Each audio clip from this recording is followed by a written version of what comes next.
All right. Welcome to Capital Culture. I'm your host, Christopher Wheeler, and we have a very, very special guest today. But before we get to that, I have to shout out the new sponsor of the show, Quads Inc. From now on, I'm only smoking Quads Inc. It's always Quads. Use promo code Wheeler15 for 15% off. The link will be in the description down below. And yes, that was my first time doing it, but it was a pretty good job. Back to the interview. We are sitting with a very special guest. I actually call him a multi-talented guest because he's good at more than just one thing. He has gotten a full ride or a 70% ride scholarship to UCLA. He's signed to Red Bull Records. He has co-signs from Drake, Lonzo, Kofi. How are we doing? What's up? Thanks for having me. I appreciate you coming in, man. You've been making noise in 2021, going into 2022, so I'm sure a lot of people want to know what's coming, so I have a lot to ask you in this interview, and we're going to get down to it. So with that, my first question for you is Scandinavian literature with Lonzo Ball. How the hell do you know that?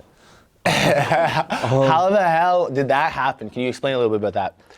Yeah, so it's like at UCLA, I don't know. People think if you're an athlete, you don't have to go to you don't have to do school the same way. No class, you have girls helping you with schoolwork. Yeah, so some of it, you can bend the rules, but you still have to, especially at UCLA, you have to you still have to do all the work yourself. Mm-hmm. You still have to do, in order to get a degree, you still have to do all the same requirements. So what did you take at school when you went down there? So I went in for physics, and then I was like, nah, you can't do that. And then I already did all the math though, which I don't know. So did you switch your major from physics? Yeah, then I switched it to econ. Okay. And then I switched to poli-sci because I'm like, you know what? I'm just gonna do the easiest thing in the world. Because volleyball was so tough? Nah, just because I wanted to do music and music was promising. So do you feel like, I have this a little farther down on the interview, but do you feel like you went to UCLA with in the back of your mind being like, fuck, okay, if I go to UCLA, I can do volleyball and I can try and get one leg up on my music as well? Yeah, music was, I don't know, it wasn't that realistic for it to be a career for me at that point, but it was, I don't know, it's always something I wanted to do. So when it came down to it, when I was deciding school, I knew I didn't want to stay in Canada, so it was really between UCLA, BYU, and USC. And what was California? Yeah, had to be LA, so USC or UCLA, and then UCLA, it was actually the worst scholarship offer, but California dreaming, right? Yeah. So when you went down there, I feel like I've heard you speak in your previous interviews, and you're quoted as saying, "I'm actually a low-key nerd. People just don't know." Now, is it safe to say you'd be an introvert, and then going to an outroverted state such as California, was that a lot for you to handle? Yeah, it's super California is a weird place. Los Angeles is a weird city. I don't know. I was lucky. I had a team full of guys, and I was one of the better players on the team. They automatically kind of look up to me, and I'm automatically accepted. But yeah, it was still weird, especially being from Toronto. The way we speak and the way they speak is so different. Did you have to tone it down a little bit for the girls? All the way. I had to tone it down. And not only just that, my culture, music, everything. But it's crazy because LA is just the last place. That's where culture, I swear, goes to die. So we have things that we do. So you think the nuance of moving to LA and making it's a little bit overplayed and saturated at this point? Oh yeah, for sure. 100%. But what I was saying is, the stuff that I was doing and I was into back then, that's they just caught up to that now. You know what I mean? But they made fun of me when I was, So they're a little slower on the trends than. Yeah. You're saying Toronto's ahead of its time, kind of, with the trends and whatnot and the slang? Yeah, kind of. Well, I mean, yeah. So UCLA is obviously such a 180 from where you grew up. Now, before we get a little farther into the interview, can you speak on growing up in Scarborough? How was that for you as a youth? I know you had some run-ins with Bugs coming up in the music game. Yeah. What was that like? I think it was, I wouldn't trade it for anything. I love Scarborough, through and through. I'd probably move back there. Okay. Because you're also quoted as saying, someone asked you if you were to do it again, would you change anything? And you said no. Yeah, no, Not to sound cocky or anything. So you feel like you've set yourself up pretty good. Scarborough's the greatest. Even though like, you don't need like, I don't know, Scarborough's like, there's so much nice and there's so much bad, but like just everything together like is just beautiful. So growing up in your family, you're a very talented musician. You have a great head on your shoulders. Was there anyone in your family that had a bit of a musical bone in their body? Was there anyone that influenced you? Yeah. So I mean, my whole mom's side, they all like played piano. My uncle like sings, plays guitar. Okay. My dad swears he was like in the church choir, but he can't sing to save it. But yeah, I mean, I'm just like, I had a diverse, like a super different upbringing musically and just culturally, just like between both my parents and what they listened to. And like I was put onto reggae from like a young age, and that was like my mom. It wasn't even my dad, which is what everyone would think, I feel you. So you're multi-talented. You had the volleyball, you can sing, but you also write and produce. Now, at a point in time, I'm sure you got people in your corner where they're like, yo, Kofi, you're going to have to choose one and like really pursue it. Well, when did that time come, and who had that chat with you? So it's crazy. So the two real Toronto artists actually there's three Toronto artists that like when I started, like they kind of said like, yo, you're sick, like you could do something. So one was Bugs. Okay. He was the first person to ever jump on my beats. Shout out Bugs. I remember I was in the car with him on the way to a Ram Riddles concert. Okay. And it was in the winter. He's like, yo, like either be an artist or be a producer. Like it's hard to be both. So, Yeah. I don't know. I decided to focus on the artist thing, but now I'm going back to producing. 100%. So yeah, it was Bugs, Jay Brown, and Pressa. Got you. So those were the guys that really just said, all right, you've got the skill to do it. Now, how far you're along in your career now? Have you had an easier time getting to the bag, writing and producing, or singing? Earlier on, it was producing. Okay. Now it's singing. Like, okay. It's just gorgeous. Like independent. Gorgeous. Yeah. Gorgeous. I love that. Okay. No, okay. I'm just saying, like, I don't know. Like once you have a fan base that actually rocks with you, like it's different when you're like an artist and like you actually make like really good music. Like not sound cocky. Like it's different when you're that than from when you're like a tabloid artist. And like in tabloid artists, you mean in such a sense like you're just in it for drama and no one's really talking about your music kind of deal. Yeah, like got it. Like I'm not gonna say any names, but like there's artists that are like buzzing. They have 2,000 monthly listeners on Spotify. They're not getting paid. 100%. Whereas like right now my shit's down like so low and it's at. Because I looked at your numbers yesterday, and again we're gonna cover this later, but since we're talking about it, all your numbers are healthy. Everything's looking like on YouTube. I didn't dive into Spotify, but I've heard people talk about your Spotify numbers. They're pretty all right as well. But all right, and I know you want more. Oh, so this how is the lowest they've like been in 2 years. So as an artist, how you have the skill, you have the discipline, you're smart, you have a good team. How do you bring yourself from here to here? Let's say like a Pressa level, because you know what I mean, like in notoriety. I know the skill is there. We all know that in this room. But how do you and your team plan to do that? It's just about having a good team. I haven't had a good team, so. Really? Yeah. It's funny you say that because your manager earlier on in your career did put you on a lot of hookups, right? Oh yeah, nah, for sure. That guy, like, yeah, 100%. But it's kind of like, I don't know. It's like with anything. So I'll relate it to volleyball. So coming up, I think the best club coach anyone could ever have. His name's Brian Singh. He did more for everyone on the team than just being a coach. But like he can only take you so far. Like there's gonna have to be a time that I'm gonna have to graduate from working with him to like go like when to I went to system. UCLA. Yeah, I went to UCLA, worked with John Scarborough, who's like head coach of like the American national team. You know what I mean? So the same thing with music. Like that was Ellie. So just adjusting to to put it in tangible terms for people that are listening. Adjusting to a different coach, in a sense, or a different team. Like there might be a slightly different playbook about how they want to go about it as opposed to how your previous manager was going about it? Yeah, kind of like ex-manager can take you from 0 to 70, but you might need another manager to take you from 70 to 90, and then maybe someone else to take you 90 to 100%. Nothing against Ellie, like that guy. When did you figure out that you needed to link up with someone new, and what was the not final straw, but the deterring factor that made you do that? Well, actually, me and Ellie stopped working like over a year ago. Okay.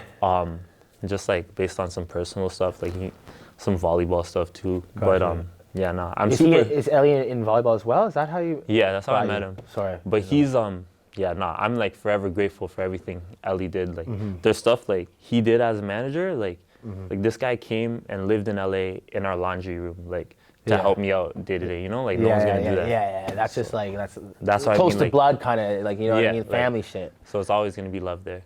I feel that. Now, I would like you, because you're so multi-talented, could you try and, for the listeners and for your fans, can you break down your writing process?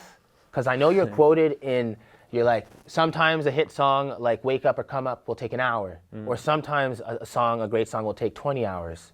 What deters that for you? It's kind of like, I don't know, it's different every time for me. I just go off mood and feeling, emotion.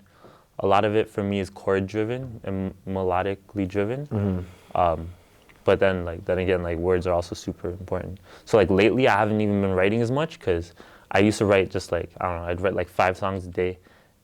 But then, and I'd love them all, but now looking back, I'm like, why did I write that? Like that sucks, So now I'm just holding myself to a higher standard, and I write a lot less. But when I do write, it's like I feel you. Now, I've looked at your career from, I'd say, around 2017 to now. I saw you do a couple of features in key points in your career, and I wonder if they hindered your audience or hindered your respect in the industry, because I saw you do a couple of features with YouTube rappers. The influencers that rap too. It just feels forced, Do you think that kind of saturated and hindered your brand, as well as the volleyball playing? I'm not saying that the volleyball playing's on purpose, because you want to play volleyball. But just as you see the the basketball players rap, it's very hard for them to be taken seriously. Yeah. So do you think that kind of hindered your discography as an artist? Not really. Like I did the song with Wolfie, did the song with Lonzo.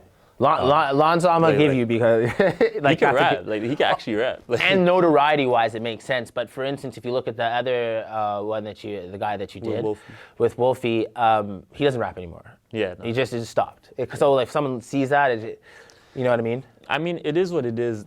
How that really came about is so he's from Ottawa. Shout out Ottawa.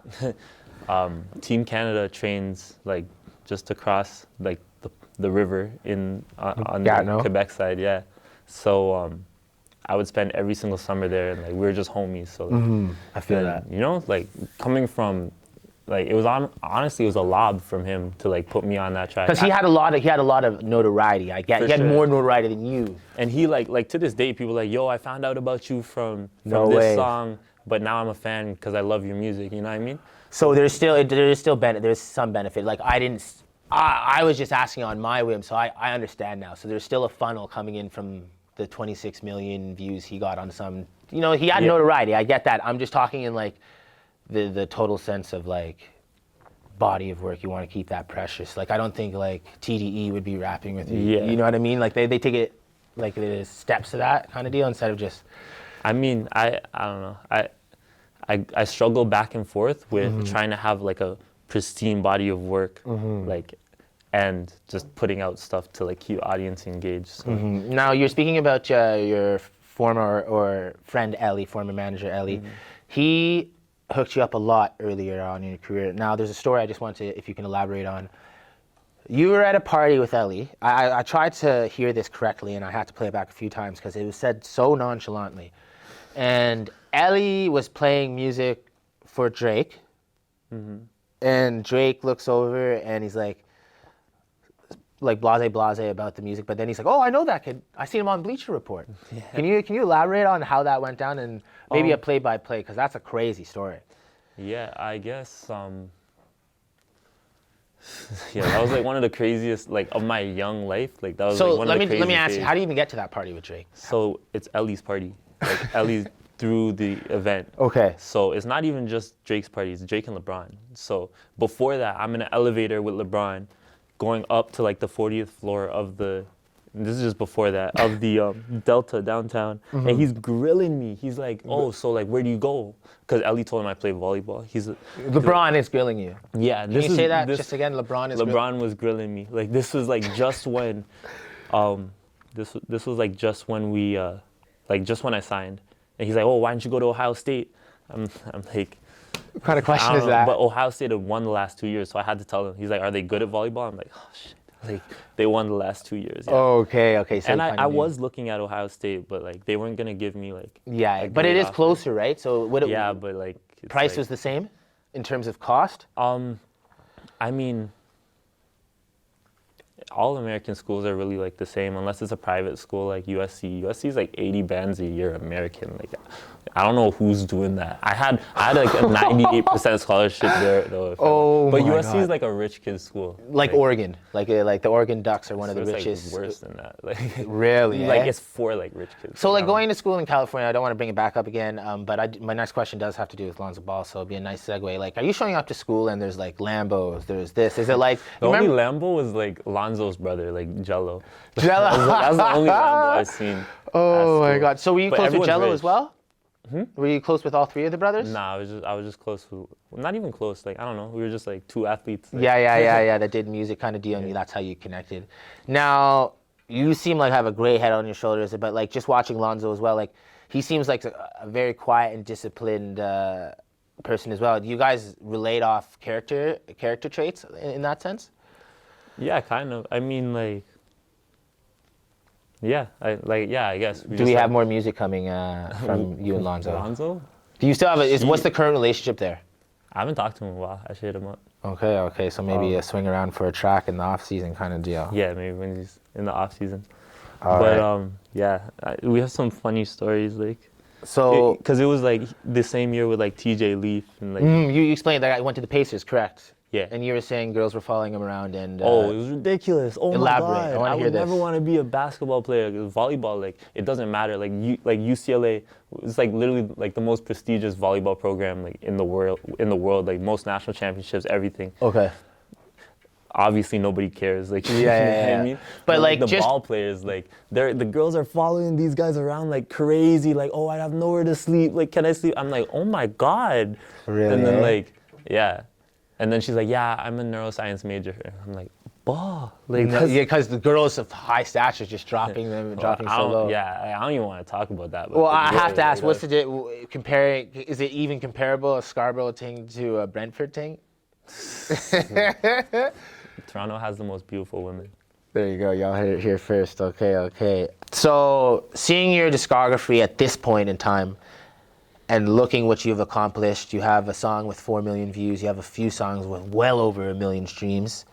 What is your 1 month goal, 3 month goal, and year goal? Now there's 3 questions there.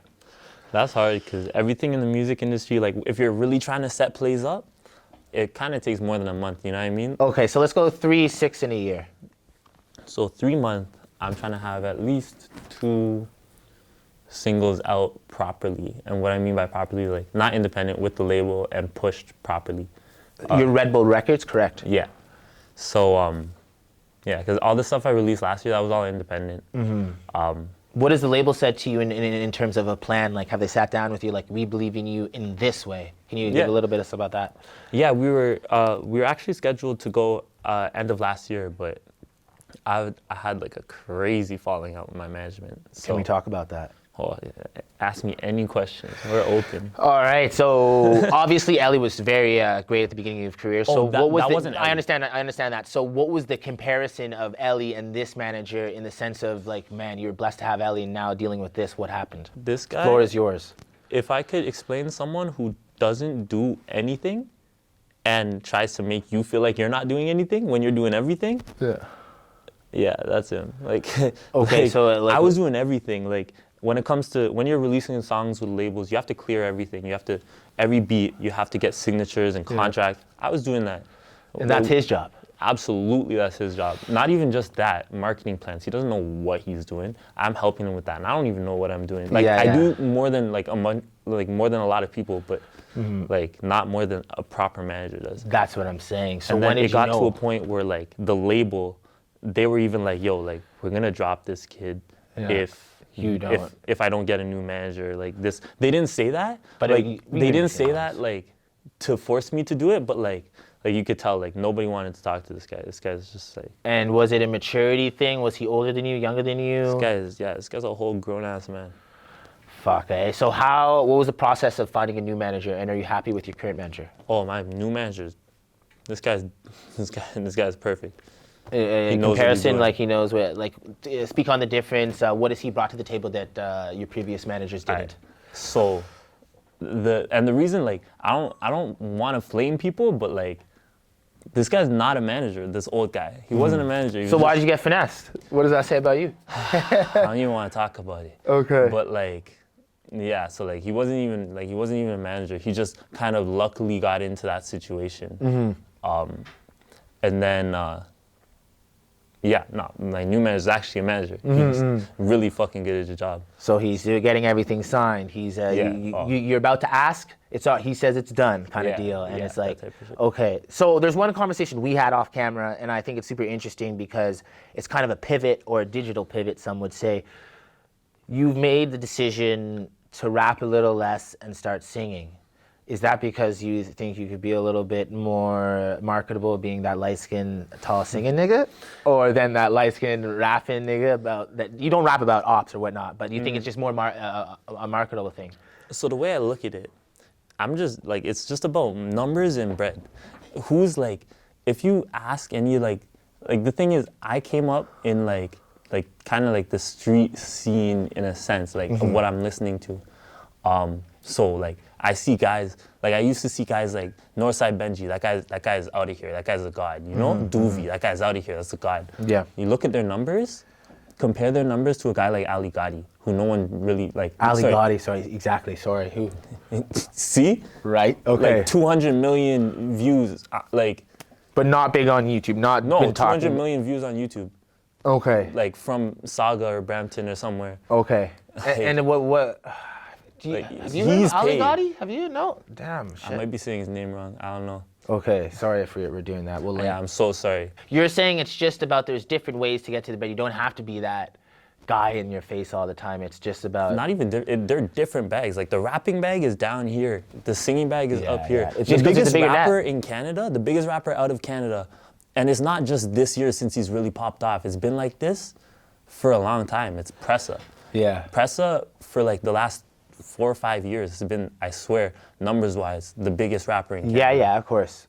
And his 'cause- bag's not as big as some of the singers you're saying. It's not close. Like, Yeah, just number-wise, metric-wise. yeah, it's just, it has nothing to do with like the level of artist. It has everything to do with like the level of, not level, the size of the audience. Like everyone and their mom can listen to a Tory Lane song before he, had his thing. But like where he's like, like Singing, singing. it's a wider demographic to net. Way you wider. You can get on the radio a little bit more. Yeah. Now you have your biggest songs, I believe, have 4 million views, and then a couple other songs are over 1 million. Recently, I don't think you've hit 1 million. I could be wrong. You can correct me if I'm wrong. When you're going into the studio in the last year or so, going through COVID, does that like come into your head like, fuck, I want to make this hit? Or are you still going in organically and not too pressed about things? How does your label handle that? I saw your reaction there, so I kind of feel like you are a little stressed. Maybe I could be wrong. No, not even stressed. I literally have 2 albums done. Okay. So when I release these songs, like these are just songs I've been sitting on for a long time. months, and those are just like singles kind of things. You know what I mean? So like, I don't know. I have no doubt in my mind that this next project's gonna go. Do you still listen to Otis Redding and Sam Cooke? These guys tatted on my arm, yeah. No way. Now, I heard you say sometimes I listen to country and classical. Now, did you just say that to sound cool, or is it, you actually... Play a country song and I probably know it. Kane Brown? Listen to Kane Brown quite a This bit? guy came with the one black country artist. I know. It's only what I added off the top. Well, Eric Church, Record Year. I like that one. Wait, which? Eric Church, But like which song? Record Year. Oh, Remember, Record Year? Yeah, it's an oldie. Okay, It's I don't know that. gangster I one, don't dude. know. All right. know that one. Now, But, like, in there's so many that I do. in your terms, is it still Drake over Kendrick? Yeah, it's not close. And what are we thinking of the latest CLB album? Like it's flawless, but like like that's what I'll say about it, and I'll say it like that. Like it's flawless. Like Where does it rank among Drake albums for you? I I'm gonna mean, make like you talk Take here. Care is where so many people fell in love with Drake. I don't know, Drake albums, it's kind of like where you were in your life and what the music does for you at that point in your life, and that's where you'll rank Extremely it. well put. Okay. So where were you in your life? What album resonated with you the most upon your journey as a young man from Drake? Holy, that's crazy. I'm trying to think. For me, it was Nothing Was the Same.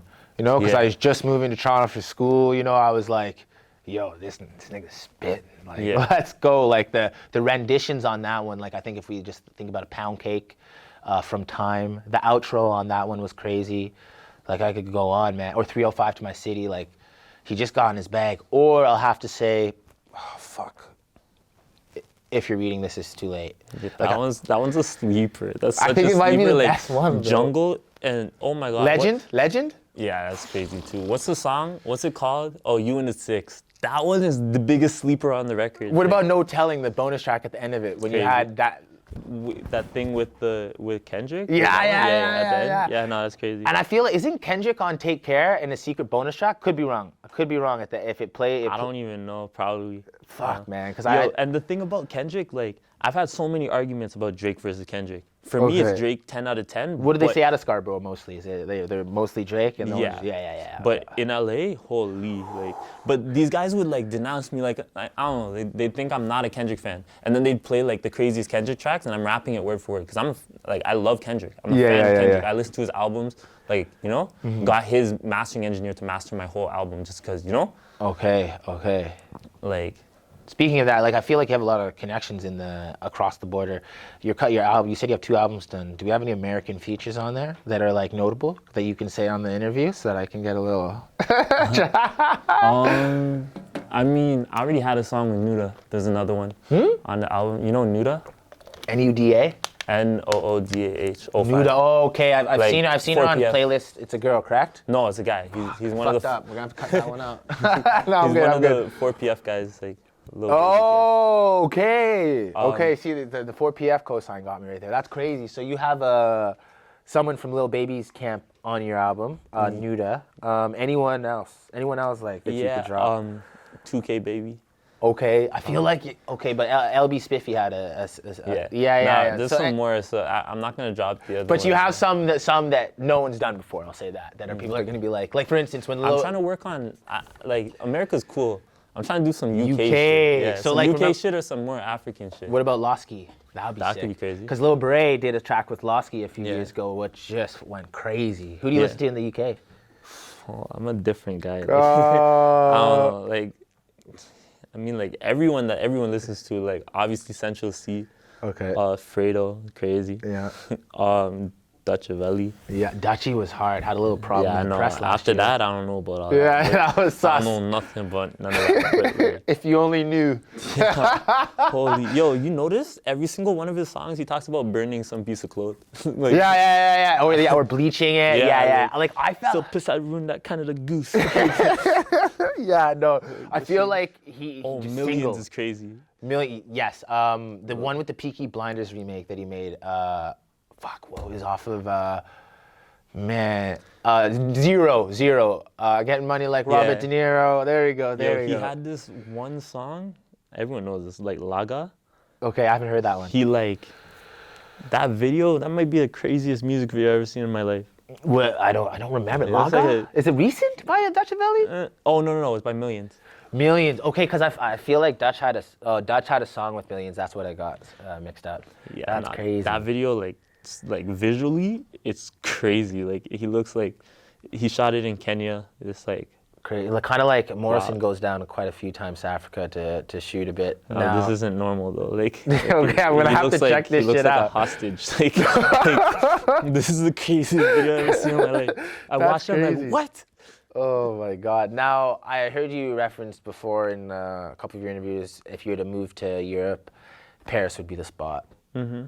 You still think that could be a play for you for maybe like an extended stay? Like, let's say you moved out there for 6 months and got business That's done. what I was gonna try and Like do. an extended Airbnb night. Obviously, you're not gonna move to Europe. Maybe your girl in the corner would like that, but is that something you still want to do? Just to get that working playing because Yeah, that could kind of be cool. Kind of hard to get like one swoop in, you know? I would want to go. Yeah, no, like I could.